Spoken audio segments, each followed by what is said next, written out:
World Braille Day, Sunday, 4th of January 2026, recognizing the importance of Braille for human rights of visually impaired persons. World Braille Day is observed annually on the 4th of January, coinciding with the birthday of Louis Braille, 1809 to 1852, the French inventor of the Braille system, proclaimed by the United Nations General Assembly in 2018 and first celebrated in 2019. This day raises awareness of Braille as a vital means of communication, essential to the full realization of human rights for blind and partially sighted individuals.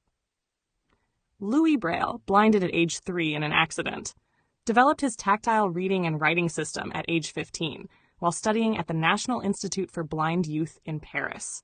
Inspired by a military code, he refined it into a 6-dot cell configuration that represents letters, numbers, punctuation, and even musical and scientific symbols. This efficient system enables independent access to information, education, and literature. The significance of Braille extends beyond literacy.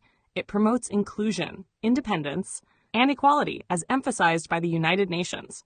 Braille facilitates participation in education, employment, and society, countering barriers faced by visually impaired persons, VIPs. VIPs often experience higher poverty rates and limited opportunities despite advancements in audio technology. Braille remains indispensable for literacy and cognitive development.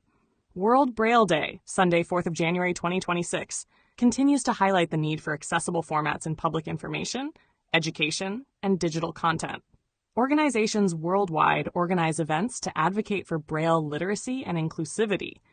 By commemorating this day, the international community reaffirms its commitment to upholding the rights and dignity of visually impaired individuals through this enduring innovation.